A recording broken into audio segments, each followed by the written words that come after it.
প্রথমত আমি মসজিদ কর্তৃপক্ষকে ধন্যবাদ জানাতে চাই। ইস্ট লন্ডন মসজিদ আমার হৃদয়ের অতি নিকটের একটা স্থান। আসলে আমি কাউকে না জানিয়ে এখানে আসাটা পছন্দ করি। আর এর আগেও আমি এখানে কিছু সোশ্যাল এক্সপেরিমেন্ট পরিচালনা করেছি। কয়েক মাস আগে আমি এখানে এসেছিলাম।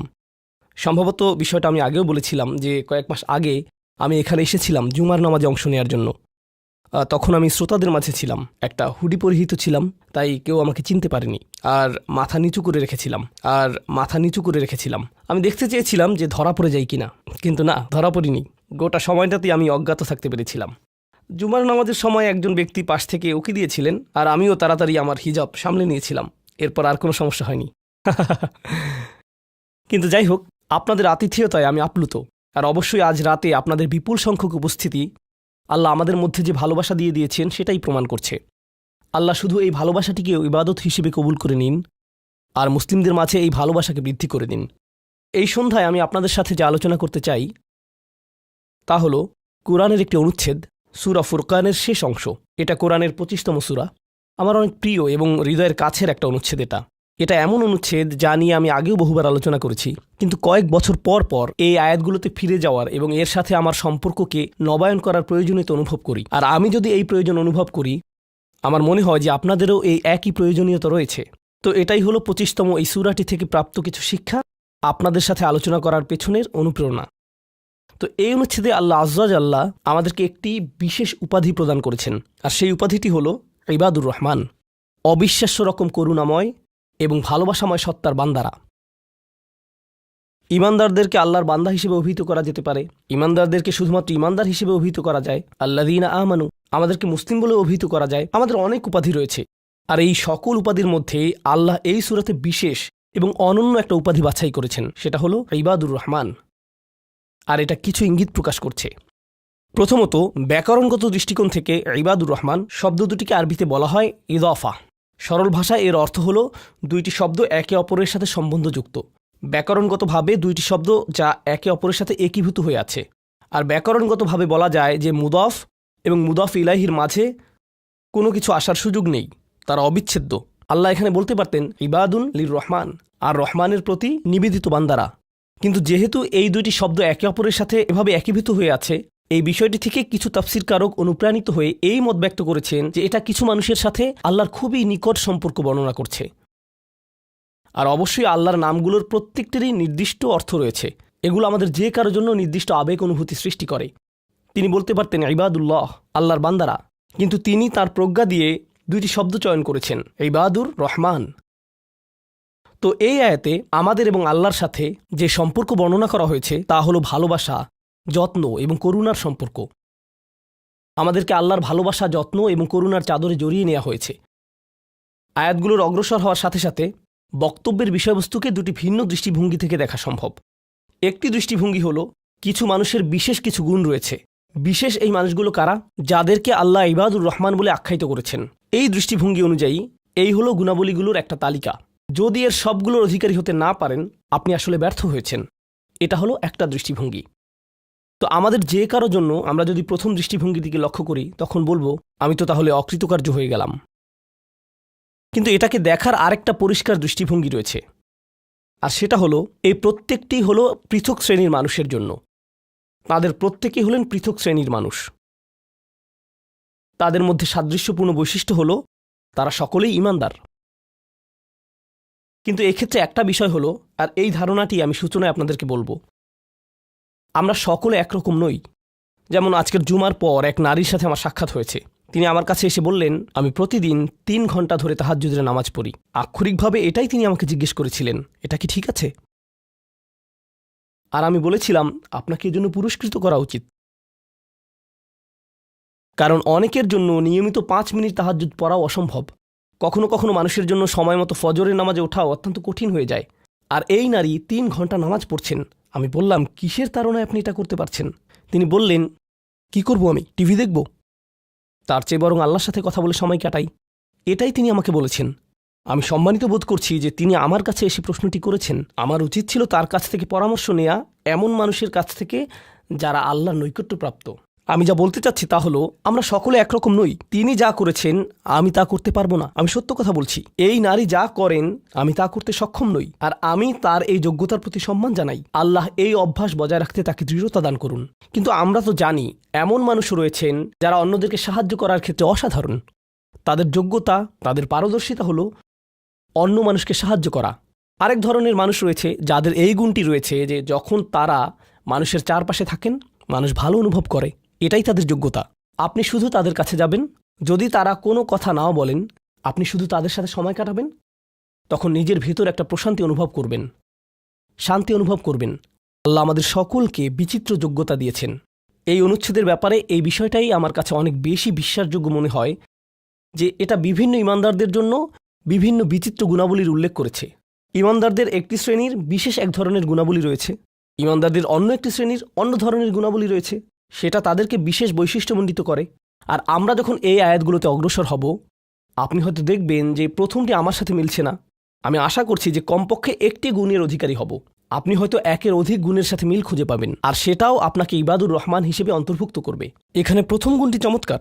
হয়তো ভাবতে পারেন যে আল্লাহ তাআলা হয়তো সবচেয়ে নৈকট্যপ্রাপ্ত বান্দাদের দিয়ে শুরু করবেন, যাদেরকে তিনি সবচেয়ে ভালোবাসেন। হয়তো তিনি তাদেরকে দিয়ে শুরু করবেন যারা সবচেয়ে বেশি নামাজ পড়ে, যারা তার উপাসনা সবচেয়ে বেশি করে, যারা আল্লাহর প্রতি আধ্যাত্মিক ধ্যানে সবচেয়ে মগ্ন। কিন্তু আল্লাহ কি দিয়ে শুরু করলেন? তিনি বললেন আল্লাযীনা ইয়ামশুনা আলাল আরদি হাওনা। অবিশ্বাস্য রকম করুণাময় সত্তার বান্দারা, এই বিশেষ মানুষগুলো হলো তারা যারা বিনম্রতার সাথে পৃথিবীতে চলাফেরা করে। আল্লাযীনা ইয়ামশুনা আলাল আরদি হাওনা। সামনে এগোনোর আগে এটা দিয়ে কি বোঝাচ্ছে তা আমাদেরকে উপলব্ধি করতে হবে। এর অর্থ এটা না যে আপনি যখন রাস্তায় হাঁটবেন অর্ধেক রুকু করা অবস্থায় হাঁটবেন, এরকমভাবে মাথা নিচু করে রাখবেন আর বলবেন যে আমি বিনয় প্রকাশ করছি। এটা বিনয় প্রকাশ করা নয়। আপনি সোজাভাবেই হাঁটবেন। আপনি মানুষের সাথে তাচ্ছিল্য সহ কথা বলবেন না। আর আলাল আরদি এই ধারণাটি হলো যেখানেই যান, হয়তো ঘরে থাকতে পারেন, হয়তো কাজে থাকতে পারেন, হয়তো শিক্ষা প্রতিষ্ঠানে থাকতে পারেন, হয়তো আপনার কর্মচারীদের সাথে কাজে আছেন, হয়তো আপনার নিয়োগদাতার সাথে কথা বলছেন, হয়তো কথা বলছেন শিশুদের সাথে, অথবা কথা বলছেন বড়দের সাথে, হয়তো আপনার বাবা মায়ের সাথে কথা বলছেন, হয়তো এটা অন্য কেউ, হয়তো এটা মুসলিম হতে পারে অথবা অমুসলিম। যখনই মানুষের সাথে কথা বলেন এক ধরনের বিনয় থাকতে হবে। যেভাবে আপনি তাদের সাথে কথা বলবেন, কাউকে মূল্যহীন বোধ করাবেন না আপনার কথার দ্বারা। যেভাবে তার দিকে তাকান, যেভাবে নিজেকে উপস্থাপন করেন, এটাই আল মাশি আলাল আরদি হাওনা। পৃথিবীর বুকে বিনয় সহকারে চলাফেরা করা, বিনম্রভাবে। আপনারা দেখবেন যে কোরআনে বিভিন্ন রকমের অহংকারের কথা এসেছে। এখন এখানে সবাই জানেন যে অহংকার হলো হৃদয়ের একটা ব্যাধি, এটা থাকে হৃদয়ের ভিতর, তাই না? কিন্তু ভিতরে যখন কোনো ব্যাধি থাকে, যেমন কোনো ভাইরাস যদি ভিতরে থাকে, বাইরে এর কিছু লক্ষণ প্রকাশ পায়, উচ্চ তাপমাত্রা, ঘাম, এই ধরনের লক্ষণ। কোরআন তুলে ধরছে অহংকারের কিছু লক্ষণ। উদাহরণস্বরূপ আল্লাহ বর্ণনা করছেন যেভাবে মানুষ অন্যের দিকে তাকায়। কোরআন বলছে যে এমন মানুষ ছিল যারা রাসূল সাল্লাল্লাহু আলাইহি সাল্লামের দিকে এভাবে দৃষ্টিপাত করত, ইয়াকাদুল্লাযীনা কাফারু লা ইউযলিকুনাকা বিআবসারিহিম। তারা এত কঠিনভাবে আপনার দিকে তাকায় যে তারা যেন তাদের দৃষ্টি দ্বারা আপনাকে মাটিতে ফেলে দেবে। এরকম কঠিনভাবে তারা আপনার দিকে তাকায়। অন্য কথায় তারা কোনো কিছু বলেনি, তারা কোনো কিছু করেনি। তাদের অহংকার কোথায় ছিল? শুধুমাত্র তাদের মুখমণ্ডলে, শুধুমাত্র তাদের চোখে। তো তরুণদের জন্য এটা একটা উপদেশ। তোমার বাবা মা হয়তো তোমার সাথে কিছু নিয়ে চিৎকার করছেন, সেটা ন্যায্য বা অন্যায্য যাই হোক, আর তুমি বসে বসে শুনছো, আর তোমার রক্ত গরম হয়ে উঠছে এবং পাল্টা চিৎকার করতে মন চাইছে, কিন্তু তুমি শুধু কুৎসিত চাহনি দিয়ে তাদের দিকে তাকিয়ে আছো। এই কুৎসিত চাহনি দিয়ে তাকিয়ে আছো, আর তোমার মা বলছেন আমার দিকে এভাবে তাকিয়ে আছো কেন? আমি তো কোনো কথা বলিনি। তুমি কিছু বলনি, এটা পুরস্কার পাওয়ার মতো কিছু না। তুমি কিছু বলনি, এটা পুরস্কার পাওয়ার মতো কিছু না। কারণ অধ্যত্ব শুধু তোমার কথাতেই থাকে না। তবে অভিনন্দন যে তুমি কোনো কিছু বলনি, এটা অপেক্ষাকৃত ভালো, কারণ সেটা তাহলে আরও খারাপের দিকে যেত। কিন্তু এক ধরনের অধ্যত্ব, ক্রোধ এবং বিনয়ের অভাব আমাদের চোখে মুখে ফুটে ওঠে। সুম্মা নজর, সুম্মা আবাসা অবাসার, সুম্মা আদবার ওয়াস্তাকবার। শুধু যেভাবে কারো দিকে তাকান, শুধু যেভাবে ভ্রু কুঁচকান, শুধু যেভাবে চোখ ঘুরান, কখনো কখনো যেভাবে কারো দিকে তাকান, কখনো কখনো যেভাবে কারো দিকে না তাকান। কেউ আপনাকে সালাম দিয়েছে, আপনি তার দিকে তাকালেনও না, অন্যদিকে ফিরলেন এবং তা উপেক্ষা করলেন, অথবা শুধু ওয়ালাইকুম আসসালাম বললেন। আপনি সালামের জবাব দিয়েছেন, কারণ তা না হলে তো গুনাহ হতে পারে, কিন্তু জবাব দিলেন খুবই নিচু স্বরে, এটা নিশ্চিত করার জন্য যাতে সে শুনতে না পায়, আর সে মনে করলো যে আপনি জবাব দেননি। এরকম যে আল্লাহ জানেন যে আমি জবাব দিয়েছি, কিন্তু আমি তাকে এটা জেনে পরিতৃপ্তি লাভ করতে দিব না যে আমি তার সালামের জবাব দিয়েছি। তো যখন সে এসে বলে যে ভাই আমি তো আপনাকে সালাম দিয়েছি, আপনি জবাব দেননি, আমি তো জবাব দিয়েছি। এটাও হাউন এর অভাব। আল্লাযীনা ইয়ামশুনা আলাল আরদি হাওনা। মানুষের প্রতি বিনয়, শিশুদের প্রতি করুণা, বয়স্কদের প্রতি করুণা, এমন মানুষদের প্রতি করুণা যারা এর যোগ্য না। আর প্রসঙ্গক্রমে এর অর্থ এটা না যে আপনাকে অপমান করার সুযোগ আপনি মানুষকে করে দিবেন। এমন পরিস্থিতি আছে আমাদের পরিবারগুলোতে, আমাদের বন্ধুবান্ধবের মাঝে, আমাদের পরিসরে, যেখানে কিছু মানুষকে অবমাননাকর হিসেবে পাবেন। এমনটা ঘটে। আপনার পরিবারে এমন মানুষ রয়েছে, কখনো কখনো আপনার পিতামাতাও এরকম হতে পারেন। এটা খুবই কষ্টদায়ক বিষয়, এটা খুবই অন্যায্য বিষয়। আর আপনাকে এগুলো সবসময় শুনতে হয়, বারবার শুনতে হয়। শ্রোতাদের ভিতর এমন নারী রয়েছেন যাদেরকে আমি দেখতে পাচ্ছি না, তারা পর্দার আড়ালে রয়েছেন, কিন্তু তারা যে অবস্থাতেই থাকেন, হয়তো শ্বশুরবাড়ির আত্মীয় অথবা ভাই বোন বা অন্য কারো কাছ থেকে তাদের কথা শুনতে হয়, আর তাদের এটা সব সময় শুনতে হয়, আর এগুলো শুনে তাদের রক্ত গরম হয়ে যায়।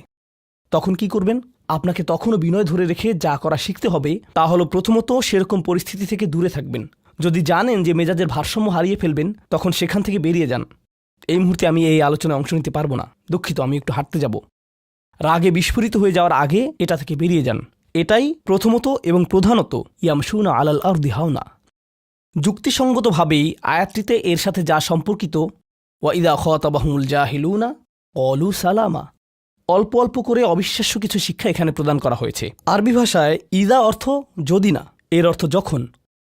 যখন বিরক্তিকর ব্যক্তিরা, যখন সেই ব্যক্তিরা যাদের নিজস্ব নিয়ন্ত্রণ নেই, এরা যখন তাদের সাথে কথা বলে, যখন মূর্খ লোকেরা তাদের সাথে কথা বলে, এখানে বলা হচ্ছে না যে যদি তারা কথা বলে, বরং আয়াতে বলা হচ্ছে যখন তারা কথা বলে। আল্লাহ আমাকে এবং আপনাকে জানিয়ে দিচ্ছেন যে এমন লোক সব সময় থাকবে যারা আমাদের উদ্দেশ্যে কথা বলবে, যারা আমাদের সাথে আলোচনায় অংশ নিবে, যারা আমাদের সাথে ভাব প্রকাশ করবে। তাদের আচরণ হয়তো ভালো হবে না, এরকমটা ঘটবে, এটা এড়াতে পারবেন না। এই ধরনের অপ্রীতিকর অভিজ্ঞতার শিকার আপনাদের প্রত্যেককেই হতে হবে, আমি সহ। এমন লোক থাকবে যারা জাহেল। এখানে জাহেল অর্থ উপলব্ধি করুন। জাহেল অর্থ শুধুমাত্র মূর্খ না। যখন মুসা আলাইসাল্লামকে গরুর বাছুর সম্পর্কে জিজ্ঞেস করা হলো, তিনি বলেছিলেন যে তোমাদেরকে একটি গরু কুরবানি করতে হবে। আর তারা বলেছিল, তুমি কি তামাশা করছো? আতাত্তাখিযুনা হুজুয়া, তুমি কি আমাদের সাথে উপহাস করছো? আমাদেরকে গরু কুরবানি করতে হবে? এখানে আমাদের সামনে জটিল পরিস্থিতি রয়েছে, কিন্তু কোনো গরু কুরবানির প্রয়োজন নেই। তিনি আসলেই রেগে গেলেন। আপনারা জানেন যখন মুসা আলাইহিসসালাম রেগে যান, তখন তিনি কিছু একটা করে ফেলতে পারেন। তো তিনি তৎক্ষণাৎ আল্লাহর কাছে প্রার্থনা করলেন এবং বললেন, আউযু বিল্লাহি আন আকুনা মিনাল জাহিলিন, আমি জাহেলদের অন্তর্ভুক্ত হওয়া থেকে আল্লাহর আশ্রয় প্রার্থনা করি। এর অর্থ মূর্খ নয়, কারণ স্পষ্টতই মুসা আলাইহিসসালাম ছিলেন পৃথিবীর জ্ঞানী মানুষদের একজন। তিনি অজ্ঞতা নিয়ে কথা বলছেন না। তিনি বলছেন, আমি আমার আবেগের উপর নিয়ন্ত্রণ হারানো থেকে, মেজাজের নিয়ন্ত্রণ হারানো থেকে আল্লাহর আশ্রয় প্রার্থনা করছি। এমন জিনিস বলা থেকে অথবা করা থেকে যা আমি এখন করতে চাই, কিন্তু আমাকে নিজেকে সংযত করতে হবে। এখন এই উপলব্ধি থেকে আলোচ্য আয়াতটিতে আসুন। এরকম মানুষ রয়েছে যারা সবচেয়ে জঘন্য কথা বলে, কিন্তু তাদের কোনো লাগাম নেই। কথাগুলো আপনার হৃদয় থেকে এসে মস্তিষ্ক হয়ে এরপর তা জিহ্বাতে যাওয়া উচিত, কিন্তু এই পথে কিছুটা লাগাম থাকতে হবে। আমার হয়তো এটা বলা উচিত না, আমি কিছু একটা অনুভব করছি, হয়তো গালি বের হয়ে যাবে, সেটা গলায় পৌঁছে গিয়েছে, কিন্তু সেটা আমার মুখ দিয়ে বেরিয়ে আসা উচিত না, আমার সেটা গিলে ফেলা উচিত। কিন্তু কিছু মানুষ রয়েছে, তাদের মাথায় যা আসে তাই বলে ফেলে। কারো সাথে আপনার 6 মাস পরে দেখা হলো কোনো একটা পার্টিতে, ঈদের সময় অথবা অন্য কোথাও, হে আসসালামু আলাইকুম, আপনি তো মোটা হয়ে গেছেন, সবার সামনেই। এটা কেমন কথা?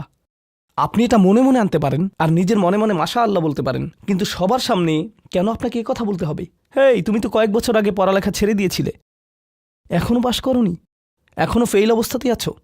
মানুষ আপনাকে এরকম কথা বলে আর এটা আপনাকে রাগান্বিত করে। এই অবস্থায় কি করবেন? আল্লাহ বলেছেন, এটা আপনার মনের বিনয় প্রকাশের অংশ। এভাবেই আল্লাহ আমাদের বিনয় যাচাই করবেন।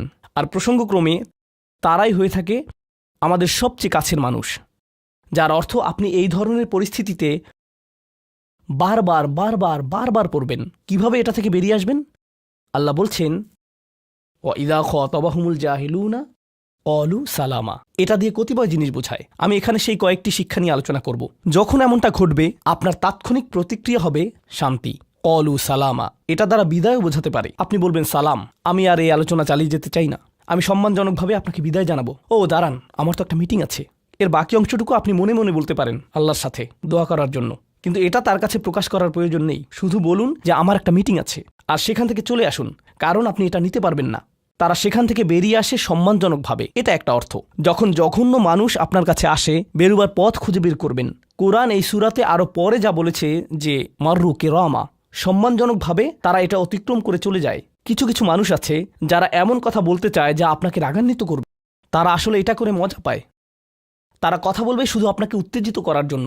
আর তাদের কেউ কেউ জানে যে ঠিক কি বলতে হবে, কারণ তারা আপনার সাথে আগেও কথা বলেছে। আর তারা জানে যে কোন জিনিস আপনাকে রাগিয়ে তুলে, তাই তারা জানে যে কোন বাটনটি প্রেস করতে হবে আর কিভাবে আপনাকে বিরক্ত করতে হবে। আপনি বসে আছেন, আমি উত্তেজিত হব না, আমি উত্তেজিত হব না, আমি উত্তেজিত হব না, কিন্তু তার কথা শুনে আপনি বিশাল দানবে পরিণত হয়ে গেলেন, যার ফলে সব ধ্বংস হয়ে যাবে।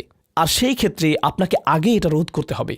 আপনি এখানে কথা বলতে পারেন আর বলতে পারেন যে দেখুন, আমি এই বিরোধ চাই না, আসুন শান্তিপূর্ণ সময় ব্যয় করি, আসুন এই বিষয়টা নিয়ে আজ আর কথা না বলি, এতে অনড় থাকুন। এটা দিয়েও কলু সালামা বোঝায়, আমি আপনার সাথে ঝগড়া করতে চাই না, আমি শুধু চাই আলোচনাটা যাতে কুৎসিত পথে এগিয়ে না যায়। কখনো কখনো আমরা ভদ্রতা দেখাই, আর সেই সুযোগে মানুষ আমাদেরকে অসম্মানজনক কথা বলতে থাকে, এবং আত্মবিশ্বাসের সাথে মানুষকে জানিয়ে দিবেন যে তাদেরকে থামতে হবে, তারা সীমা ছাড়িয়ে যাচ্ছে। এটা সঠিক নয়, এমনটা করা সম্মানহীনতা নয়, শিষ্টাচার বহির্ভূত নয়। আপনি নিজের জন্য রুখে দাঁড়াতে পারেন, কিন্তু এটা শুধু মর্যাদাপূর্ণ উপায়েই করতে হবে, এমনভাবে যা শান্তিপূর্ণ। এছাড়াও সালামা শব্দটিকে অনেকেই অবস্থা হিসেবেও দেখেছেন। অন্য কথায়, যখন তারা জবাব দেয় তারা পরিপূর্ণ শান্তিপূর্ণ অবস্থায় থাকে। এটা ভিন্ন একটা অর্থ। যখন জঘন্য মানুষেরা আপনার সাথে কথা বলে, তারা আপনাকে বিরক্ত করে, তারা রাগান্বিত করে, তারা মিথ্যার পর মিথ্যা, মিথ্যার পর মিথ্যা, মিথ্যার পর মিথ্যা বলে, আর আপনাকে সেখানে বসে এটা শুনতে হয় যেন এটা সত্য। আর তারা এটা অন্য মানুষের সামনে বলে, আর আপনি কোনো কারণ ছাড়াই ঝামেলায় পড়ে যান। যখন আপনি জবাব দেন, আপনার জবাব যাই হোক, জবাবটা শান্ত হওয়াটাই উত্তম। যখন জবাব দিবেন, আপনাকে শান্ত এবং পরিশীলিত হতে হবে। এটাই কলু সালামা। আর যারা জীবনে এটা ধারণ করতে পারে, তারা আল্লাহর কাছে বিশেষ মানুষ, ইবাদুর রহমান। অন্য কথায়, এই অনুপ্রেরণাটিকে আমাদের মনে রাখতে হবে। সেই রকম সময়ে যেই ব্যক্তির সাথে আপনি কথা বলছেন, সে এর যোগ্য না, বরং সে হয়তো চপটাঘাত পাওয়ার যোগ্য। আপনাদের কেউ কেউ হয়তো প্রতিউত্তর দেয়ায় খুবই পারদর্শী, কেউ হয়তো আপনাকে বিদ্রুপাত্মক কিছু বলছে, আপনি তাকে কথা দিয়ে পিষে ফেলতে পারবেন। ও মাই গড, আপনার মাথায় যে জবাবগুলো আসে, তালিকা করা একাধিক জবাব, আমি কি এ বি সি বলবো নাকি উপরের সবগুলো একসাথে বলবো, আপনার মাথায় এটা চলছে। আর সেই মুহূর্তে যখন আপনি বিরত হওয়ার সিদ্ধান্ত নেন, কঠিনভাবে না বলার, প্রতিক্রিয়া না দেখানোর, শান্ত থাকার সেই শক্তি অর্জনের জন্য আপনার আর আমার অনুপ্রেরণা যা হবে তা হলো, আমি ইবাদুর রহমানের মধ্যে সামিল হতে চাই। আমি ভুলে যাব যে আমি এই অপ্রীতিকর কথোপকথনে রয়েছি, কারণ এখনই আমি আল্লাহর সংস্পর্শে রয়েছি, আর তার বিশেষ রহমত আমার উপর বর্ষিত হচ্ছে। সেই জন্যই তিনি আমাকে এই পরিস্থিতিতে ফেলেছেন, যাতে আমি তার নৈকট্য অর্জন করতে পারি। এটা আসলে একটা আশীর্বাদ। এই অপ্রীতিকর সঙ্গগুলো আসলে একটা আশীর্বাদ, যাতে আমি তার নৈকট্য পেতে পারি। সুবহানাল্লাহ। ওয়াইবাদুর রহমানিল্লাযীনা ইয়ামশুনা আলাল আরদি হাওনা ওয়া ইযা খাতাবাহুমুল জাহিলুনা ক্বালু সালামা। লক্ষ্য করুন এরপর আল্লাহ কি বলছেন। দ্বিতীয় শ্রেণীর মানুষেরা, তাদের বিশেষ গুণটি বর্ণিত হচ্ছে। প্রসঙ্গক্রমে এর অর্থ এটা না যে তারা অন্য কিছু করে না, যেমন তারা নামাজ পড়ে না, তারা হালাল খাবার গ্রহণ করে না। এগুলো তো থাকতেই হবে, তারা তো ইতিমধ্যেই ইবাদ। এগুলো হলো ইবাদ হওয়ার বাইরের অতিরিক্ত গুণাবলী। দ্বিতীয় মহান গুণটি কি? দ্বিতীয় শ্রেণীর এই মানুষেরা যারা আল্লাহর কাছে প্রিয়, কোন জিনিসটা তাদের বিশেষ মানুষে পরিণত করেছে? ওয়াল্লাযীনা ইয়াবিতুনা লিরাব্বিহিম সুজ্জাদান ওয়া কিয়ামান। যারা রাত্রি অতিবাহিত করে তাদের প্রভুর উদ্দেশ্যে সিজদারত এবং দণ্ডায়মান অবস্থায়। তারা লোকচক্ষুর অন্তরালে গভীর রাতে নামাজে মশগুল থাকেন, কারণ তারা জানেন যে রাতের গভীরে আল্লাহ তাদের সবচেয়ে নিকটে থাকেন। আমাদের অনেকের জন্য এটা অনেক কঠিন যে আল্লাহ যদি তার সবচেয়ে নৈকট্যপ্রাপ্ত মানুষদের কথা বলেন, এই শ্রেণীর মানুষদের দিয়ে শুরু করাটাই প্রত্যাশিত ছিল। এটাই প্রত্যাশিত ছিল যে আল্লাহ এমন মানুষদের দিয়ে শুরু করবেন যারা সবচেয়ে বেশি নামাজ আদায় করে, বিশেষত এমন সময়ে যখন তিনি নিকটে থাকেন, যা হলো রাতের মধ্যপ্রহর। সেখান থেকেই শুরু হওয়ার কথা ছিল, কিন্তু না, তিনি সেখান থেকে শুরু করেননি। তিনি বিনয় দিয়ে শুরু করেছেন, কারণ রাতের সেই নামাজ যখন আপনি এবং আমি আল্লাহর সামনে বিনয়াবনত হই, নামাজরত অবস্থায় অন্য কেউ দেখার সুযোগ না থাকে, চমৎকৃত করার মতো আর কেউ না থাকে, একমাত্র যাকে আপনি চমৎকৃত করতে চান তিনি হলেন আল্লাহ। আপনার আত্মাভিমান চলে গিয়েছে। আল্লাহর সম্মুখে দণ্ডায়মান হয়ে আপনি পূর্বেকৃত সকল অপরাধ স্বীকার করেছেন। আল্লাহর সাথে আপনি উন্মুক্ত আলোচনায় রত আছেন, সকল অহংকার থেকে মুক্ত হয়ে। যদি নিজেকে অহংকার মুক্ত করতে চান, প্রথম ধাপটি হলো, আপনি কি মানুষের সামনে অহংকারকে বিসর্জন দিতে পারেন? আর তারপর আল্লাহর সম্মুখে উপস্থিত হন। আমরা এমন অনেক মানুষদের কথা জানি যারা ইবাদতে পারদর্শী, কিন্তু মানুষের কাছে তারা খারাপ হিসেবে বিবেচিত। এটা আদর্শ নয়। এখানে একটি শ্রেণীকে অগ্রাধিকার দেয়া হয়েছে, আর এরা তারাই যারা মানুষের সাথে বিনয়ী। তারপর যারা আল্লাহর সামনে বিনয়াবনত হয়ে উপস্থিত হয়। এটা অর্জন করা সহজ নয়, কিন্তু যদি সপ্তাহে একবার সপ্তাহে একবার। আমি জানি যে এটা কঠিন হবে, কিন্তু সপ্তাহে একবার আপনি মসজিদে ইশার নামাজ পড়লেন আর এরপর সরাসরি বাসায় চলে গেলেন আর ঘুমিয়ে পড়লেন। আর সেটা তখনই সম্ভব হবে যদি আপনি প্রত্যুষে ঘুম থেকে উঠেন আর এরপর দিনে না ঘুমান। তো ফজরের সময় উঠুন, এরপর ঘুমাবেন না, নিজেকে পরিশ্রান্ত করুন, এশা পড়ুন, এরপর ঘুমাতে যান। এরপর অ্যালার্ম দিয়ে রাখুন, ফজরের 30 মিনিট আগে অ্যালার্ম সেট করুন, উঠে গিয়ে কয়েক রাকাত নামাজ পড়ুন। শুধু এটুকুই করুন, নিজের মতো করে এটা করুন। এজন্য অন্য কারো ঘুম ভাঙাবেন না, এটা নীরবে করবেন। ঘরের কোনো এক কোণে চলে যান, সেখানেই নামাজ পড়ুন। যদি সপ্তাহে একবার বা দুবারও এটা করতে পারেন, যে প্রশান্তি পাবেন, আল্লাহর সাথে যে সম্পর্ক অনুভব করবেন, সেটা আপনাকে সবচেয়ে কঠিন সময়েও সাহায্য করবে। আল্লাহ আমাদেরকে এই মানুষদের অন্তর্ভুক্ত করে দিন। ওয়াল্লাযীনা ইয়াবীতুনা লিরাব্বিহিম সুজ্জাদান ওয়া কিয়ামা। এরপর আসছে তৃতীয় ধরনের মানুষের কথা। ওয়াল্লাযীনা ইয়াকুলুনা রাব্বানা ইসরিফ আন্না আযাবা জাহান্নাম ইন্না আযাবাহা কানা গরামা ইন্নাহা সাআত মুস্তাকাররা ওয়া মুকামা। এই মানুষেরা শুধু একটি দোয়া করে, দোয়ার তালিকা নয়, তাদের একমাত্র দোয়া হলো, ইয়া আল্লাহ, আমি জাহান্নামে যেতে চাই না। অন্য যেখানেই রাখেন, জাহান্নামে নয়, আমাকে জাহান্নামে রাখবেন না। আমাদেরকে জাহান্নামের শাস্তি থেকে দূরে রাখুন। অবস্থান করার জন্য এটা বিভৎস একটা জায়গা। আমি এটা এক মুহূর্তের জন্যও দেখতে চাই না। আমি সেখানে স্বল্পস্থায়ীভাবে থাকতে চাই না, আর আমি সেখানে দীর্ঘস্থায়ীভাবেও থাকতে চাই না। দোয়াটি মনোযোগ দিয়ে শুনুন। ইন্নাহা সাআত মুস্তাকাররা ওয়া মুকামা। প্রথমত, এটা একটা শাস্তি, এটা বিশাল একটা সাজা। আমি সেখানে স্বল্পমেয়াদের জন্য থাকতে চাই না, আর আমি সেখানে দীর্ঘমেয়াদের জন্যও থাকতে চাই না। কিছু মানুষ রয়েছে যারা সেই একই রোগে আক্রান্ত হয়েছে, উম্মার মধ্যে, মুসলিমদের মধ্যেই একই রোগ যা বনী ইসরাঈলেরও ছিল। তারা বলেছিল, আল্লাহ আমাদেরকে শাস্তি দিবেন না, ইল্লা আইয়ামাম মা'দুদা, দিলেও কয়েকদিনের জন্য। মুসলিমদের মনোভাবও এমন হয়েছে। তারা বলে, আল্লাহ আমাদের শাস্তি দিবেন, কিন্তু তা তো চিরদিনের জন্য না, তাই না? আমরা মুসলিম, একসময় আমরা ঠিকই বেরিয়ে আসব। ঠিক আছে, ভালো, আমি জাহান্নামে যাব, কিন্তু এটা হবে দীর্ঘ সাপ্তাহিক ছুটির মতো, আর তারপর আমার আর সমস্যা নেই। দেখুন আল্লাহর নৈকট্যপ্রাপ্ত মানুষদের দোয়া। তারা আল্লাহকে বলছেন, ও আল্লাহ, আমি জাহান্নামে যেতে চাই না, স্থায়ীভাবে না, অস্থায়ীভাবেও না। আমি স্বীকার করছি যে অবস্থানের জন্য এটা বিভৎস একটা জায়গা, মুস্তাকররান ওয়া মুকামা। শুধু থামার স্থান হোক অথবা চিরকালীন স্থান হোক, আমি এগুলোর কোনোটাই চাই না। এর অনেক অন্তর্নিহিত অর্থ রয়েছে, আমি আপনাদের শুধু একটির কথা বলছি। দেখুন, আপনি এবং আমি কখনোই প্রলুব্ধ হওয়া থেকে বাঁচতে পারবো না। হারাম সবসময় আমাদের সামনে আসবে, আর এটা সবসময় আমাদেরকে আহ্বান করবে। আর শাইতানু ইয়াইদুকুমুল ফাকর, শয়তান তোমাদেরকে দেউলিয়াত্বের প্রতিশ্রুতি দিবে। অন্য কথায়, যখন আপনি হালাল পথে চলবেন, শয়তান আপনাকে প্রতিশ্রুতি দিবে, তুমি সুযোগ হারিয়ে ফেলছো, তুমি বঞ্চিত হচ্ছ, সবাই কত মজা করছে, তুমি অনেক মজা করতে পারতে, তুমি আরও অর্থ উপার্জন করতে পারতে, তুমি আরও ইন্দ্রিয় সুখ উপভোগ করতে পারতে। সেই সব সময় আপনার কাছে বিজ্ঞাপন দিতে থাকবে বিকল্প পণ্যের, বিকল্প পন্থার, নিজের কামনাকে চরিতার্থ করার। কিছু যায় আসে না যে কতটুকু কোরআন মুখস্থ করেছেন, কিছুই যায় আসে না যে কী পরিমাণ তাহাজ্জুদ আপনি পড়েছেন। এগুলো কোনোটাতেই আসে যায় না। শয়তান থামবে না। দিন শেষে আপনি তো একজন মানুষই।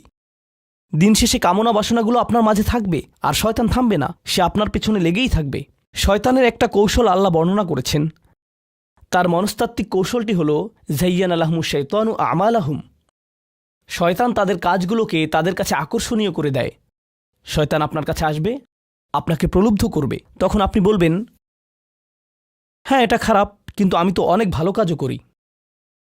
হ্যাঁ, আমি এলোমেলো কাজ করছি, কিন্তু আমি তো নামাজও পড়ছি, আর আমি তো কাফেরও না, তো সমস্যার কিছু নেই। আর এইবার করেই আমি থেমে যাব। এমন না যে আমি এটা করতেই থাকব, শুধু একবারই করব। এভাবে নিজেকে সব ধরনের যুক্তি দিতে থাকেন, নিজে নিজে এটাকে বৈধতা দিতে থাকেন। আপনার চিন্তায় এটা এখন আর অতটা খারাপ না। আর তারপর যখন এমন মানুষ চারপাশে থাকেন যাদেরকে বলেন যে এটা তো খারাপ, আর তারপর যখন এমন মানুষের চারপাশে থাকেন যাদেরকে বলেন যে এটা তো খারাপ, তারাও আপনাকে বলে, না ভাই, কাম অন, এটা অতটা খারাপ না, থামো তো, এরকম কথা বলো না, না আল্লাহ ওইরকম না, আল্লাহ তোমাকে শাস্তি দিবেন না, কেন এরকম হতাশাজনক কথা বলছো, তুমি অতিরিক্ত চিন্তা করো। আপনি তা শুনেন, আর এটা আপনাকে প্রভাবিত করতে শুরু করে। কিন্তু যখন কাজটা করে ফেলেছেন, যেটাই করেছেন, হতে পারে এটা অ্যালকোহল অথবা অন্য কোনো মাদক, এটা কারোর সাথে সম্পর্ক হতে পারে, সেটা যাই হোক, যখন নিজেকে বলেন যে এটাই শেষবার, কিন্তু এটাই শেষ তো না। কারণ যখনই কাজটা ঘটে যায় আর কয়েকদিনের মধ্যে অনুশোচনাও কেটে যায়, তখন মোবাইলে আরেকটা মেসেজ চলে আসে, তারপর আরেকটা দাওয়াত আসে, তারপর আপনি বলেন, না এটাই শেষবার। আবারও সেই চক্রে আটকে যান, আর আবারও সেটা করেন, আর তা করতেই থাকেন। শয়তান ঠিক এটাই চেয়েছিল। মানুষ এই চক্র বন্ধ করতে পারে, আল্লাহর প্রতি নিবিষ্ট হয়ে বলতে পারে, ইয়া আল্লাহ, আমার বন্ধুরা কি বলেছে তাতে কিছু যায় আসে না, শয়তান কি ওয়াসওয়াসা দিচ্ছে তাতে কিছু যায় আসে না, কতবার এই বিভৎস চক্রে আটকা পড়েছি তাতে কিছু যায় আসে না। আমি ফিরে আসলাম, আমি ফিরে আসলাম 2 দিন অনুতপ্ত থেকে আবারও পাপে লিপ্ত হওয়া থেকে। আমি ফিরে আসলাম আপনার কাছে ক্ষমা চাওয়ার পর আবারও পাপ করা থেকে। ওয়ালাম ইউসিরু আলা মা ফাআলু ওয়া হুম ইয়ালামুন। তারা পাপ কাজগুলো বারবার করে না, আর তারা জানে যে তারা কি করছে। আমি সেই লোকদের অন্তর্ভুক্ত হব না? ওয়ালাইসাতিত তাওবাতু লিল্লাযীনা ইয়ামালুনা আস-সাইয়্যাত। তওবা, অনুশোচনা তাদের জন্য কাজ করে না যারা পাপ করতেই থাকে। এমনকি তওবা করার পরেও এটা সেই মানুষদের জন্য না যারা এই চক্রে আটকে যায়। এটা তাদের জন্য যারা বলে, ইয়া আল্লাহ, আমি জাহান্নামে যেতে চাই না, আমি জাহান্নামের যোগ্য অনেক কাজ করেছি, কিন্তু এখন আমি থেমে যাচ্ছি। আর এটাই চূড়ান্ত।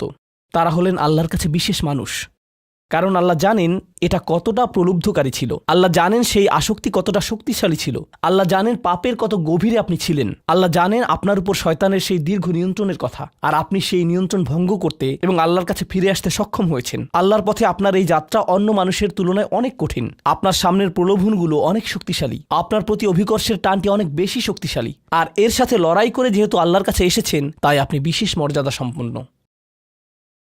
এটা মনে করবেন না যে আমি তাহাজ্জুদ পড়ি না তাই আমি অতটা ভালো না, অথবা আমি আরবি জানি না, বা আমি এখনো সম্পূর্ণ কোরআন পাঠ করিনি আর আমি তাজবিদের নিয়মগুলো জানি না। না না না না না, আপনার বিশেষত্ব এজন্য না যে আপনি 17 বার হজ করেছেন। আপনার জ্ঞান এবং ইবাদতের জন্য আপনি আল্লাহর কাছে বিশেষ না, আপনি আল্লাহর কাছে বিশেষ মর্যাদা সম্পন্ন, কারণ আপনি পাপ থেকে বেরিয়ে এসেছেন আর আপনি শুধু তার ভয়েই ভীত। এটাই আপনাকে আল্লাহর কাছে বিশেষ মর্যাদা সম্পন্ন করে। তাই আপনিও ইবাদুর রহমান। তো এখান থেকে আল্লাহ আমাদেরকে সম্পূর্ণ বিপরীত দিকে নিয়ে যাচ্ছেন। এই প্রত্যেক শ্রেণী সম্পর্কে চিন্তা করুন, কিভাবে এগুলো আপনার সাথে প্রাসঙ্গিক, কিভাবে আপনি আল্লাহর কাছে বিশেষ মর্যাদা সম্পন্ন হতে চান, কিভাবে আপনি আল্লাহর নৈকট্য পেতে চান, কিভাবে আমি আল্লাহর নৈকট্য পেতে চাই। আমাদের কাছে এটা আসলে কতটা মূল্যবান। পাপ হলো এক প্রকারের ভালোবাসা। আমরা এর মোহে পড়ে যাই, আমরা এতে আসক্ত হয়ে যাই। আর এই অনুচ্ছেদটি আসলে ভালোবাসার একটা প্রতিযোগিতা, কারণ আপনি ইন্দ্রিয় সুখ ভালোবাসেন, আপনি এই পাপগুলোকে ভালোবাসেন, আর আপনি তা ছাড়তে চান না, কারণ এতে আপনার সুখানুভূতি নষ্ট হবে। আর অন্যদিকে আল্লাহ বলছেন, আমি আমার নিজের দ্বারা সেই সুখকে প্রতিস্থাপন করে দিব, আমি এটাকে আমার নৈকট্য দ্বারা প্রতিস্থাপন করে দিব। আল্লাহ এই সুযোগ দিয়েছেন। আপনার নিজেকে এই সমীকরণের আলোকে সিদ্ধান্ত নিতে হবে। আপনি এই পরিস্থিতিতে পড়বেন, অন্য কেউ জানবে না, কেউ জানবে না যে আপনার মাথায় কি সংগ্রাম চলছে, কেউ জানবে না, শুধু আল্লাহ জানবেন। আর প্রসঙ্গক্রমে উদাহরণস্বরূপ আপনাদের কেউ কেউ যখন হারাম সম্পর্কে জড়ান, নিশ্চিত বলছি না, আপনাদেরকে অভিযুক্ত করছি না, কোনো মানুষ, আপনারা না, কোনো মানুষ যাদেরকে আপনারা চিনেন, তারা হয়তো অনৈতিক সম্পর্কে জড়িত, আর আপনি তা থেকে বের হতে চাচ্ছেন। তো আপনি এই আলোচনা শুনে তাকে মেসেজ দিলেন, আমি আর এটা করতে পারবো না। সে উত্তর দিল, তুমি কি আমাকে ভালোবাসো না? তুমি এখন আমাকে ঘৃণা করো? তুমি কি মনে করো যে আমি তোমার জাহান্নামে যাবার কারণ? আমি কি এতটাই খারাপ? এখন আপনি বলছেন, না তুমি অতটা খারাপ না, না আমি তোমাকে ভালোবাসি, তুমি মোটেই খারাপ না, তুমি অনেক ভালো। ঠিক আছে, যদি আমার সাথে সম্পর্ক সমাপ্ত করতে চাও, আজকে রাতে আমার সাথে দেখা করো, আর আমার মুখের সামনে এটা শেষ করো। না, এটা আমি করতে পারবো না। ঠিক আছে, তুমি আমাকে ঘৃণাই করো। আচ্ছা ঠিক আছে, আমি আসছি। এটা আবার শুরু হয়ে গেল। আর এরপর আপনি আবারও তওবা করতে চান। দেখতে পাচ্ছেন, এটা শুধুমাত্র আপনি না, আপনি হয়তো আবেগগতভাবে কোনো কিছুতে জড়িয়ে যেতে পারেন, আর এখন আপনি আবেগগতভাবে ব্ল্যাকমেইলের শিকার হচ্ছেন। এর দ্বারা আপনি খারাপ বোধ করবেন। আপনাকে এর বিরুদ্ধে যুদ্ধ করতে হবে, আপনাকে এটা অবদমন করতে হবে, আর আপনাকে উপলব্ধি করতে হবে যে আপনি হয়তো কাউকে হতাশ করছেন, কিন্তু আল্লাহকে সন্তুষ্ট করছেন। আর আপনি এটা শুধু নিজের জন্যই করছেন না, বরং এটা ওই মেয়ের জন্যও করছেন, বা ওই ছেলের জন্যও করছেন যে আপনার মেসেজের জবাব দিচ্ছে। সে আল্লাহর সামনে দাঁড়াবে এটাও আপনি চান না। আপনি যদি তাকে আসলেই ভালোবাসেন, শুধুমাত্র যদি তাকে কামনা না করেন, বরং তাকে ভালোবাসেন, তাহলে আপনি তাকেও রক্ষা করতে চাইবেন। তো এখন আমরা খুবই অপ্রত্যাশিত স্থানে চলে যাচ্ছি। আল্লাহর কাছে আরও কে বিশেষ মর্যাদা সম্পন্ন? আল্লাযীনা ইযা আনফাকু লাম ইউসরিফু ওয়া লাম ইয়াকতুরু ওয়া কানা বাইনা যালিকা কওয়ামা। এই মানুষেরা যখন তারা অর্থ ব্যয় করে, তারা সকল অর্থ উড়িয়ে দেন না, তারা অতিরিক্ত খরচ করেন না, আর তারা কৃপণও নয়। তারা অনেক বেশি খরচ করেন না, আর তারা অনেক কমও খরচ করেন না। তাদের বাজেট ভারসাম্যপূর্ণ। বাজেটের সাথে আল্লাহর নৈকট্যের সম্পর্ক কি? সম্পর্ক রয়েছে। কারণ আল্লাযীনা ফি আমওয়ালিহিম হাক্কুন মালুম, তাদের অর্থে অন্যদের অধিকার রয়েছে যা সুবিদিত। আপনার পিতামাতার অর্থনৈতিক সহায়তা প্রয়োজন, আপনার সন্তান, আপনার ভাই বোন, আপনার স্ত্রীর প্রয়োজন, এমন অনেক ক্ষেত্র রয়েছে যার জন্য আপনার অর্থ প্রয়োজন। কিন্তু যখন আপনি প্রয়োজনহীন জিনিসে আসক্ত হয়ে পড়েন আর আপনার অর্থ যখন ব্যয় হয় সিনেমার পর সিনেমা, সিনেমার পর সিনেমায়, সাবস্ক্রিপশনের পর সাবস্ক্রিপশনে, গেমের পর গেম, এরপর গেমে, গাড়ির জন্য নতুন যন্ত্রাংশ কেনার পেছনে, যেই চাকা দেখতে উল্টো দিকে ঘূর্ণায়মান, তার প্রয়োজন আপনার নেই। সেগুলো আপনি দেখবেন না যখন আপনি গাড়ি চালাবেন, সেটা অন্য কেউ দেখবে। এগুলো ঘুরবে অন্য কারো জন্য, আপনার জন্য না। যন্ত্রাংশ অথবা ডিভাইস। আপনি নতুন আইফোন ছাড়াও বেঁচে থাকবেন, এতে কোনো ক্ষতি হবে না। স্যামসাং যদিও কিছুটা বিপজ্জনক, তারপরও অনেক বোনেরা পার্স অথবা ব্যাগের জন্য এমনটা করেন। ও আল্লাহ, এই ব্যাগগুলোর কোনোটার দাম কয়েক লাখ টাকা। বলছি না যে আপনি এগুলোর কোনোটাই কিনতে পারবেন না, কিন্তু আল্লাহ বলছেন ঠিক আছে খরচ করো, কিন্তু অতিরিক্ত খরচ করো না। আপনাদের কারো কারো জন্য আবার সবচেয়ে খুশির বিষয় হলো টাকা ধরে রাখা। আপনি স্ত্রীকে সাথে নিয়ে সুপার শপে গিয়েছেন, তিনি 1 প্যাকেট দুধ নিলেন। আমাদেরকে এত বেশি দুধ প্রয়োজন, ছোট প্যাকেট নিতে পারো না? ডিসকাউন্টের জন্য অপেক্ষা করতে পারো না? এটা দুধ, এটা ডিম, এগুলো নিয়ে কৃপণতা না করলে হয় না? এমন মানুষ রয়েছে যারা প্রাপ্য মানুষদের টাকা ধরে রাখে। আপনার সন্তানদের অর্থ প্রয়োজন, তাদের চলার জন্য কিছুটা পকেট খরচ প্রয়োজন, আপনার স্ত্রীর কিছুটা অর্থ প্রয়োজন। যদি তিনি গৃহ ব্যবস্থাপনার দায়িত্বে থাকেন আর তিনি নিজে উপার্জন না করেন, আর তিনি আপনার কাছে বলেন আমি কি 500 টাকা পেতে পারি? কিসের জন্য তোমার টাকা প্রয়োজন? আমাকে সম্পূর্ণ প্রতিবেদন প্রদান করবে, সকল রিসিট দেখাবে। দাঁড়ান, 1 মিনিট থামুন। এটা লাম ইয়াকতুরু, এটা আপনার জন্য চ্যালেঞ্জ হতে পারে। আপনি যদি আল্লাহর নৈকট্য লাভ করতে চান, আপনার পরিবারের খাবারের প্রসঙ্গ আসলে তাদেরকে জঞ্জালের মতো বিবেচনা করবেন না। আপনার জন্য সর্বোত্তম খরচের খাত হলো আপনার পরিবার। নিজের পরিবারের সাথে এরকম খারাপ আচরণ করবেন না, কিন্তু অতিরিক্ত খরচও করবেন না। অন্যরা এমন আছে যারা টাকা উড়ায়। আল্লাহ হয়তো আপনাকে কিছুটা অর্থ দিয়েছেন আর আপনি আপনার 16 বছরের সন্তানকে BMW কিনে দিলেন যাতে সে রাস্তার পাশে লাগিয়ে দিয়ে অ্যাক্সিডেন্ট করতে পারে, আর তারপর তাকে আরেকটা কিনে দিলেন। না না না, আপনি এমনটাও করতে পারবেন না। লাম ইউসরিফু ওয়ালাম ইয়াকতুরু ওয়া কানা বাইনা যালিকা কওয়ামা। তারা একটি ন্যায্য ভারসাম্যপূর্ণ পন্থা অবলম্বন করে এই দুই অবস্থার মাঝে অবস্থানের জন্য। পরবর্তী গুণটি আমার প্রিয়, মনোযোগ দিয়ে শুনুন। এরা সবাই একটি শ্রেণী। ওয়াল্লাযীনা লা ইয়াদউনা মা'আল্লাহি ইলাহান আখার ওয়া লা ইয়াকতুলুনা আন-নাফসা আল্লাতী হারামাল্লাহু ইল্লা বিল হক ওয়া লা ইয়াজনুন ওয়া মান ইয়াফআল যালিকা ইয়ালকা আসামা। তারা আল্লাহর পাশাপাশি অন্য কোনো উপাস্যের কাছে প্রার্থনা করে না, আর আল্লাহর পাশাপাশি অন্য কোনো উপাস্যের কাছে প্রার্থনা না করা অবস্থায় তারা কাউকে হত্যা করে না এবং তারা ব্যভিচারে লিপ্ত হয় না। 3টি বিষয়। তারা আল্লাহ ছাড়া কারো কাছে প্রার্থনা করে না, এর সাথে রয়েছে তারা হত্যা করে না এবং তারা ব্যভিচার করে না। 3টি বিষয় একসাথে, 3টি বিষয় একসাথে। এটা তো অসাধারণ কোনো অর্জন নয়। কেউ বলতে পারে যে হ্যাঁ, আমি তো তালিকায় এসে পড়েছি, আমি কাউকে হত্যা করিনি। কিন্তু জানেন কেন এটা বৈশিষ্ট্যসূচক? কারণ এই বিষয়গুলো খুবই প্রাথমিক স্তরের, তাই না? অন্য অনেক কবিরা গুনাহ রয়েছে, কিন্তু আল্লাহ বলছেন যে তোমরা আল্লাহর কাছে বিশেষ মর্যাদার অধিকারী হতে পারবে যদি তোমরা শুধু এটুকু করো। কেন এটা বিশেষ মর্যাদাপূর্ণ? মক্কার মানুষদের কথা চিন্তা করুন, সেই সমাজের কথা চিন্তা করুন যার মাঝে কোরআন এসেছিল। সেই মানুষগুলো 1000 বছর ধরে শিরকে লিপ্ত ছিল। হত্যা তাদের কাছে সাধারণ বিষয়ে পরিণত হয়েছিল, জিনা কোনো বিষয়ই ছিল না। আর এগুলো বড় বিষয় ছিল না তাদের পূর্বপুরুষ অথবা তাদের পূর্বপুরুষ অথবা তাদের পূর্বপুরুষের কাছে। এগুলো ছিল জীবনেরই অংশ। জীবন ছিল গ্যাংস্টারের মতো। আর যখন তারা এই সকল কিছু ছেড়ে আল্লাহর কাছে আসলো, তাদের পরিবারকে বলেছিল যে ও তুমি তো এখন মুসলিম, কংগ্রাচুলেশনস। তাদেরকে সকল ধরনের বিভৎস অভিজ্ঞতার সম্মুখীন হতে হয়েছিল, তাদের প্রিয় মানুষদের কাছ থেকে, তাদের সমাজ থেকে, তাদের বন্ধুবান্ধবদের কাছ থেকে, কারণ তারা সেই অপরাধগুলো ত্যাগ করেছিলেন, তাই না? কিছু মানুষের জন্য শুধুমাত্র ঈমান গ্রহণ করা, শুধুমাত্র অপরাধী জীবন থেকে বেরিয়ে আসা, শুধুমাত্র জিনা থেকে বেরিয়ে আসা ছিল এতটাই বড়। আপনারা যারা সম্মানিত পরিবারে বেড়ে উঠেছেন, পরিশুদ্ধ পরিবেশের মাঝে ছিলেন, আপনার জন্য সেই ধরনের বিপত্তিতে না পড়াটা সহজ অথবা সহজতর। এখনকার সময়ে যে কোনো কিছুই সহজ, কিন্তু আপনাদের যারা অমুসলিম অবস্থা থেকে এসেছেন, আপনি চারপাশে অপরাধ সংঘটিত হতে দেখেছেন, আপনি চারপাশে মাদকের আসর দেখেছেন, আপনি চারপাশে নারী লিপ্সা দেখেছেন, প্রত্যেক সাপ্তাহিক ছুটির দিনই ক্লাবে যেতেন, আর তারপর আপনি আল্লাহর পথে আসলেন, আপনি ঈমান গ্রহণ করলেন। সেই জীবন থেকে আপনার এই যাত্রাটি ছিল বিশাল এক যাত্রা, আর আল্লাহ এটা স্বীকার করেছেন এবং বলেছেন যে এটা বেশ বড় ব্যাপার যে কিছু মানুষ এমনটা করেছে। শুধু এই বিবেচনায় তারা বিশেষ মর্যাদাময়, তারা অন্য কিছু জানে না, তাদের ব্যাপক কোনো জ্ঞান নেই। কিন্তু মূল বিষয় হলো তারা আল্লাহর সন্তুষ্টির জন্য হিজরত করেছেন, তারা সেই বড় পাপগুলো থেকে আল্লাহর অভিমুখে যাত্রা করেছেন। এটা অবিশ্বাস্য। কিন্তু এই আয়াতগুলোতে আল্লাহর করুণা এখনও সমাপ্ত হয়নি। প্রথমত সেই 3টি বিষয় যা আমি উল্লেখ করেছি, শিরক বা আল্লাহ সম্পর্কে অশ্রদ্ধা প্রদর্শন করা, হত্যা এবং ব্যভিচার, এগুলো অনেক বড় পাপ। তো আল্লাহ কি বলছেন? ইউদাআফ লাহুল আযাবু ইয়াউমাল কিয়ামা ওয়া ইয়াখলুদ ফীহি মুহানা। এমন মানুষের জন্য শাস্তি দ্বিগুণ করা হবে, আর তারা সেখানে থাকবে অপমানিত অবস্থায়। এই পাপগুলো আল্লাহর কাছে ছোট বিষয় না, বিশেষত 3টা পাপ একসাথে। কিন্তু প্রসঙ্গক্রমে সবচেয়ে খারাপ অপরাধ শিরক। সবচেয়ে খারাপ অপরাধের মধ্যে দ্বিতীয়টি হল যখন আপনি একজন ব্যক্তিকে হত্যা করেন। এটা কাকে হত্যা করার সমতুল্য? গোটা মানবজাতিকে। এটা হলো দ্বিতীয় বৃহত্তম অপরাধ। আর তারপর তৃতীয় বৃহত্তম অপরাধ কোনটি? জিনা। এই 3টি একসাথে এসেছে একটি আয়াতে। সেজন্য আল্লাহ বলছেন যে এই ব্যক্তিটি বিশেষ ধরনের শাস্তি পাবে, আর সে এই শাস্তিতে রয়ে যাবে অপমানিত অবস্থায়। কিন্তু এমনকি খারাপের ভিতর সবচেয়ে খারাপ, এরপর সবচেয়ে খারাপ ব্যক্তিটি, এই ব্যক্তিটি এজন্য সবচেয়ে খারাপ না যে সে একটি জিনিস করছে, বরং সে সবচেয়ে খারাপ কারণ সে 3টি জিনিসই করেছে। 3টি জিনিসই করেছে।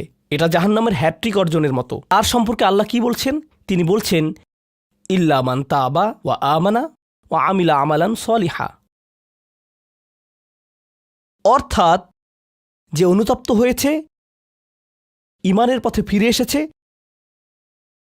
এবং তখন থেকে ভালো কাজ শুরু করেছে, তার জন্য নিয়মের ব্যতিক্রম হবে। এটা উপলব্ধি করাটা গুরুত্বপূর্ণ। আল্লাহ বর্ণনা করছেন নিকৃষ্টের মধ্যে নিকৃষ্ট, আর চেয়েও নিকৃষ্ট।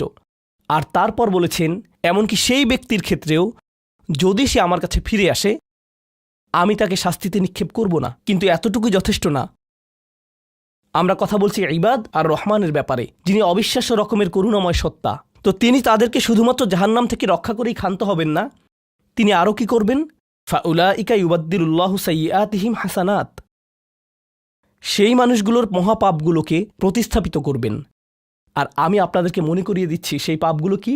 শিরক। ইন্নাশ শিরকা লাযুলমুন আযীম।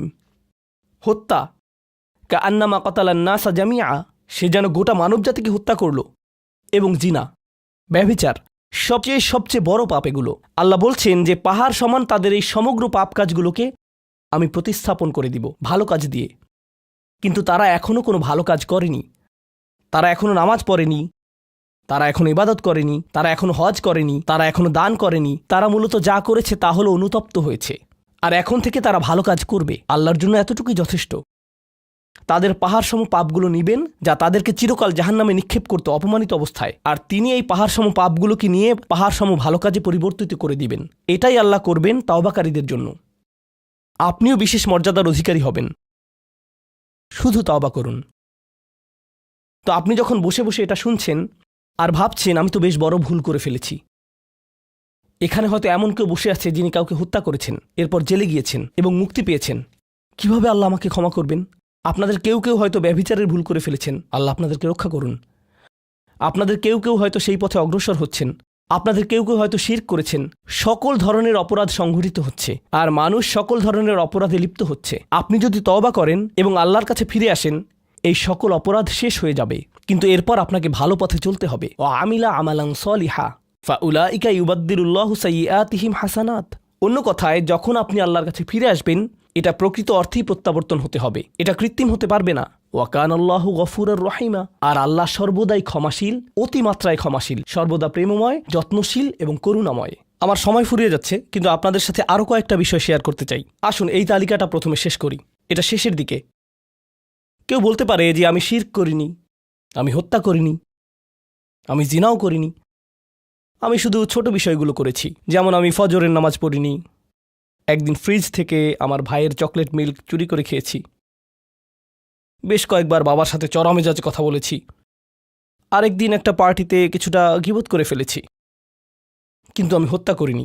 এই তওবা তো আসলেই খারাপ অপরাধীদের জন্য। তাহলে আমার কি হবে? সাধারণ পাপীদের কি হবে? বাকি আমরা যারা রয়েছি, কারণ তারা হলো উঁচু স্তরের পাপী, তাই না? তো পরবর্তী আয়াত বলছে তোমরা বাকি যারা রয়েছ, ওয়ামান তাবা, যেই তাওবা করেছে, যে কোনো ধরনের তাওবা, আমিলা সলিহান, সৎ কাজ করেছে, ফাইন্নাহু ইয়াতুবু ইলাল্লাহি মাতাবা, তো যখন সে আল্লাহর কাছে ফিরে আসে আন্তরিকভাবে অনুতপ্ত হয়ে, আল্লাহ সেটাও স্বীকার করেন, না না না, কারণ আমার পাহাড় সম পাপ প্রয়োজন, এটাকে পাহাড় সম পুণ্যে রূপান্তরিত করার জন্য, এটাকে পাহাড় সম পুণ্যে রূপান্তরিত করার জন্য এমন প্রয়োজন নেই। যেই পাপেই লিপ্ত থাকেন না কেন, শুধু তওবা করুন। ফাইন্নাহু ইয়াতুবু ইলাল্লাহি মাতাবা ওয়াল্লাযীনা লা ইয়াশহাদুনা যুর। এমন মানুষ যারা অন্যায়ের সাক্ষ্য হয় না, এর অর্থ হলো তারা সহ্য করে না যখন কোনো অন্যায় সংঘটিত হয়। এই মানুষগুলো আল্লাহর কাছে মর্যাদা সম্পন্ন, কারণ তাদের পরিসরে কেউ যখন মানসিকভাবে নির্যাতনের শিকার হয়, কেউ যখন অর্থনৈতিকভাবে নির্যাতনের শিকার হয়, তাদের পরিবারে ধরুন 2 ভাই মিলে কোনো ব্যবসা করে আর তাদের একজন সকল অর্থ আত্মসাৎ করে অন্যজনকে বঞ্চিত করে, যার ফলে আদালতে গিয়ে এখন একে অপরের বিরুদ্ধে অবতীর্ণ। সেখানে আপনার হয়তো কোনো এক পক্ষের সাথে সম্পর্ক রয়েছে, আপনি নিশ্চুপ দাঁড়িয়ে থেকে অন্যায় হতে দিবেন না। আপনি এটা হতে দিবেন না। যদি এটা আপনার নিজের বাবার বিরুদ্ধেও যায়, যদি এটা আপনার স্বামী স্ত্রী বা সন্তানদের বিরুদ্ধেও যায়, আপনি অলসভাবে দাঁড়িয়ে থেকে অন্যায়কে সহ্য করবেন না, আপনি প্রতিবাদ করবেন। কমপক্ষে এর নীরব অংশীদার হবেন না, আপনি সে স্থান ত্যাগ করবেন। এর সাথে আমার কোনো সম্পর্ক নেই, আমি এর অংশ হতে চাই না। লা ইয়াশহাদুনা যুর এর আরেকটা অর্থ হলো তারা মিথ্যা সাক্ষ্য প্রদান করে না। কখনো আপনার উপর চাপ থাকে এমন মানুষের পক্ষ অবলম্বন করার জন্য যারা অন্যায়কারী। আপনি জানেন যে তারা অন্যায়কারী, কিন্তু তারা বলে পরিবার আগে ভাই, অথবা বন্ধুত্ব সবার আগে। আর আপনি যদি এটা করেন, যদি আপনার আনুগত্য ভুল স্থানে প্রদান করেন, এটা জেনে শুনে যে আপনি ভুল, তাহলে এটা লা ইয়াশহাদুনা যুর এর লঙ্ঘন। আয়াতটির দ্বিতীয় অংশ ওয়া ইযা মাররু বিল্লাগwi মাররু কিরামা, এটাও অসাধারণ। এই আয়াতে আল্লাহর কাছে আপনাকে অসাধারণ বানিয়েছে কোনটি?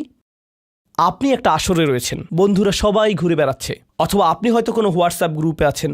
আজকাল যোগাযোগের বিভিন্ন মাধ্যম রয়েছে, আর এই সকল যোগাযোগের মাঝে মানুষ যুক্তিহীন কথা বলে থাকে, মানুষ একে অপরের বিরুদ্ধে গীবত করে, তারা একে অপরের প্রতি বিদ্রূপ করে, তারা একে অপরের সময় নষ্ট করে, আর আপনি এর সাথে কোনো সম্পর্ক রাখতে চান না। তো আপনি কি করবেন? আপনি আসরটি ত্যাগ করবেন। কিন্তু আপনি প্রথমে একটা লেকচার দিবেন না যে এগুলো সবই অর্থহীন, তোমরা নিজেদের সময় নষ্ট করছো, আস্তাগফিরুল্লাহ, আমি তোমাদেরকে আল্লাহর দিকে ডাকছি এবং তওবা করতে আহ্বান জানাচ্ছি, তোমরা এই ভিডিওটি দেখো, আমি এই আসর ত্যাগ করছি না।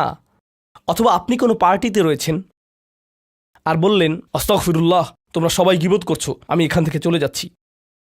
ওয়া ইযা মাররু বিল্লাগwi মাররু কিরামা, যখন তারা এই ধরনের আসরের পাশ দিয়ে যায়, যখন তারা এই ধরনের পরিস্থিতির সম্মুখীন হয়, তারা সেখান থেকে বেরিয়ে আসে সম্মানজনক উপায়ে, মাররু কিরামা। অন্য কথায় তারা তাদের নিজস্ব মর্যাদা রক্ষা করে, তারা এমন অবস্থায় পড়ে না যা অন্যদেরকে এবং তাদের নিজেদেরকে অপমানিত করে। আর এই প্রক্রিয়ায় তারা অন্য কাউকে খারাপ বোধও করায় না, তারা সম্মানজনক অজুহাত তৈরি করে এবং নিজেদেরকে সেই পরিস্থিতি থেকে বের করে আনে। ওয়া ইযা মাররু বিল্লাগwi মাররু কিরামা।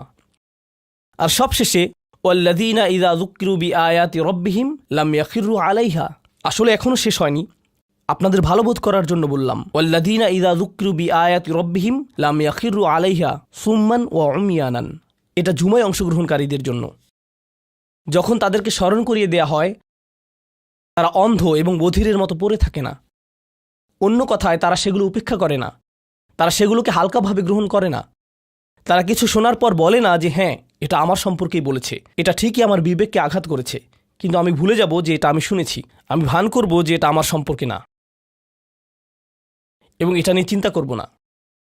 তারা ইচ্ছাকৃত বধির না, আর তারা ইচ্ছাকৃতভাবে অন্ধও না। সেই স্মরণিকার প্রতি যা তাদেরকে প্রদান করা হয়েছে, এটা ছিল আপনার সম্পর্কে, এটা ছিল আপনার কার্যকলাপ সম্পর্কে, আপনার উদ্দেশ্য সম্পর্কে। আর এখন আপনি এটা আর নিতে পারছেন না, কারণ আপনি পরিবর্তিত হতে চান না। বাল ইউরিদুল ইনসানু লিয়াফজুরা আমামাহ, মানবজাতি শুধু তার সামনে যা রয়েছে তাতে নিমজ্জিত হয়ে যেতে চায়। প্রলোভনগুলো এতটাই মজবুত।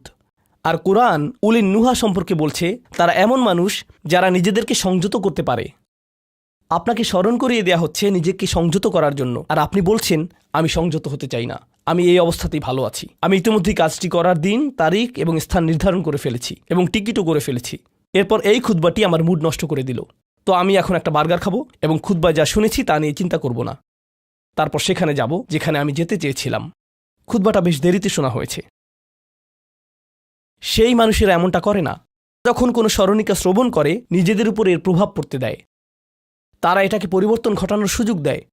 এটাই তাদেরকে আল্লাহর কাছে বিশেষ মানুষে পরিণত করে। প্রসঙ্গক্রমে কখনো কখনো আপনার ভিতরে ঘটে যাওয়া সেই পরিবর্তন অন্য কেউ দেখে না, অন্য কেউ জানে না সেই পাপ সম্পর্কে যার দিকে আপনি অগ্রসর হচ্ছিলেন। সেটা শুধুই আপনি এবং আল্লাহর মাঝে সীমাবদ্ধ, আর আল্লাহ আপনাকে তার ইবাদ হিসেবে গণ্য করেন, কারণ আপনি সেই পরিবর্তন ঘটিয়েছেন। তো এখন যেহেতু আমরা সমাপ্তির দিকে যাচ্ছি, এটাই এখানে বর্ণিত শেষ গুণ। এই মানুষেরা শুধুমাত্র নিজেদের নিয়ে উদ্বিগ্ন না, বরং তারা তাদের পরিবার নিয়েও উদ্বিগ্ন। ওয়াল্লাযীনা ইয়াকুলুনা রব্বানা হাবলানা মিন আজওয়াজিনা ওয়া যুররিয়াতিনা কুররাতা আয়ুনিন। হে প্রভু, আমাদের স্ত্রী এবং আমাদের সন্তানদের দ্বারা আমাদেরকে চক্ষুর শীতলতা দান করুন, যার অর্থ দুইটি জিনিস। আমি জটিলতা পরিহার করে আপনাদেরকে সরলভাবে কুররাতা আয়ুনিন এর অর্থ বুঝিয়ে বলছি।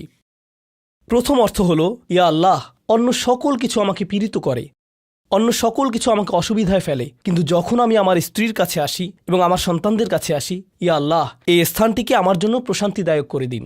আমার সকল অসুবিধা দূর হয়ে যায় যখন আমি আমার স্ত্রীর দিকে তাকাই। আমার সকল অসুবিধা দূর হয়ে যায় যখন আমি আমার সন্তানদের সাথে থাকি। ইয়া আল্লাহ, আমার স্ত্রী এবং আমার সন্তানদের মাঝে এটা প্রদান করুন, অথবা আমার স্বামী এবং আমার সন্তানদের মাঝে এটা প্রদান করুন। কুররা শব্দটির দ্বিতীয় অর্থটি এসেছে করার থেকে। করার অর্থ যখন আপনার চোখ কোথাও আটকে যায়। ইয়া আল্লাহ, আমার স্ত্রীর প্রতি আমার ভালোবাসা এতটাই সৃষ্টি করে দিন যাতে আমি তার উপর থেকে চোখ ফিরাতে না পারি। ইয়া আল্লাহ, আমার সন্তানদের নিয়ে আমাকে এতটাই আনন্দিত করে দিন এবং এতটাই ভালোবাসাপূর্ণ করে দিন যাতে আমি তাদেরকে অন্যদের সাথে তুলনা না করি। আমার যা রয়েছে তা নিয়ে আমি সুখী, তারা খারাপ বোধ করুক এটা আমি চাই না। আমি তাদের অর্জনের স্বীকৃতি প্রদান করি। আমাকে সেই সামর্থ্য দান করুন যাতে স্ত্রী এবং সন্তানদের মাঝে কুররাতু আয়ুন খুঁজে পাই। আমাকে একটি মজবুত পরিবার দান করুন এবং আমাকে আমার পরিবারের প্রতি সন্তুষ্ট করে দিন। আপনাদের অনেকের জন্য একমাত্র দুশ্চিন্তার বিষয় হলো স্ত্রী এবং সন্তান। এই দোয়া অনুযায়ী দুশ্চিন্তার একমাত্র উপশমকারী হওয়া উচিত স্ত্রী এবং সন্তান। আর আপনি নিজে চেষ্টা না করে শুধু আল্লাহর কাছে কিছু চাইতে পারেন না, কারণ আল্লাহ বিশেষ কোনো বৃষ্টি আপনার পরিবারের উপর বর্ষণ করবেন না, যার ফলে আকস্মিকভাবে আপনি আপনার স্ত্রীকে ভালোবাসতে শুরু করবেন। এর জন্য চেষ্টা করতে হবে। আপনার সন্তানদের সাথে সম্পর্ক উন্নয়নের জন্য আপনাকে চেষ্টা করতে হবে। এটা রাতারাতি ঘটবে না। এটা এমন জিনিস যাতে আপনাকে এবং আমাকে বিনিয়োগ করতে হবে। তো আল্লাহ আমাদেরকে সামর্থ্য দান করুন যাতে আমরা শুধুমাত্র মুখে এই দোয়া করে ক্ষান্ত না হই, বরং দোয়াটি যাতে বাস্তবায়িতও করতে পারি, কারণ আল্লাহ প্রচেষ্টার বিষয়ে জিজ্ঞেস করবেন। এমনকি সেই বিখ্যাত দোয়াটির শেষেও এটা এসেছে, রব্বানা আতিনা ফিদ দুনিয়া হাসানা ওয়া ফিল আখিরাতি হাসানা ওয়া কিনা আযাবান নার। বিখ্যাত একটি দোয়া, তাই না? আমাদেরকে এই জীবনের সর্বোচ্চটা দান করুন, পরের জীবনেরও সর্বোচ্চটা দান করুন, আমাদেরকে জাহান্নামের শাস্তি থেকে রক্ষা করুন। এরপরে আল্লাহ কি বলছেন? উলাইকা লাহুম নাসিবুম মিম্মা কাসাবু। তারা ততটুকু অংশই পাবে যা তারা অর্জন করেছে। আপনি শুধু দোয়া করবেন আর তা কাজ করবে তেমনটা না। আপনাকে অর্জন করতে হবে, আপনার চেষ্টাকে কাজে লাগাতে হবে। তো আপনি যখন আপনার পরিবার নিয়ে উদ্বিগ্ন থাকবেন, তখনই আপনি পরিবারে প্রশান্তি প্রদানের জন্য আল্লাহর কাছে চাইবেন। আর প্রসঙ্গক্রমে এটা দিয়ে কি বোঝায়? যে সকল স্বামীরা যারা লন্ডন শহরে রাত 2টা-3টা পর্যন্ত সীসা বারে সময় কাটান, কিন্তু বাড়িতে তাদের স্ত্রীদের কাছে যান না, কারণ তারা তাদের স্ত্রীদের মাঝে কোনো প্রশান্তি খুঁজে পান না। আর তাদের স্ত্রীরা তারাও তাদের স্বামীদের মাঝে কোনো প্রশান্তি খুঁজে পান না। যখন তারা বলবেন, না ভাই আমাকে বাড়ি যেতে হবে, তখন তারা আল্লাহর কাছে বিশেষ মর্যাদা সম্পন্ন হয়ে উঠবেন। যখন তারা সন্তানদের সাথে সময় ব্যয় করবেন, সন্তানদের থেকে তাদের চোখ সরে যায় না। আর যেহেতু আপনার চোখ তাদের থেকে সরছে না, এর অর্থ আপনি আসলে তাদের সাথে রয়েছেন। এর অর্থ আপনি আসলে সন্তানদের সাথে সময় ব্যয় করছেন এবং সেটা উপভোগ করছেন। এই বিষয়টি আপনাকে আল্লাহর কাছে বিশেষ মর্যাদা সম্পন্ন করে তুলেছে। তাদের জন্যই উলাইকা ইউজজাউনাল গুরফাতা বিমা সাবারু। আর আমাদেরকে মুত্তাকিনদের নেতা হিসেবে কবুল করুন, সৎকর্মশীলদের নেতা হিসেবে কবুল করুন। আমাদের সন্তানদেরকে ভালো সৎকর্মশীল জীবন দান করুন, যার ফলে যখন আমি আপনার সম্মুখে দাঁড়াবো, ইয়া আল্লাহ, আমার পরিবারের সদস্যদের কাজের কারণে আমার সৎকর্মের পরিমাণ শুধু বৃদ্ধিই পাবে।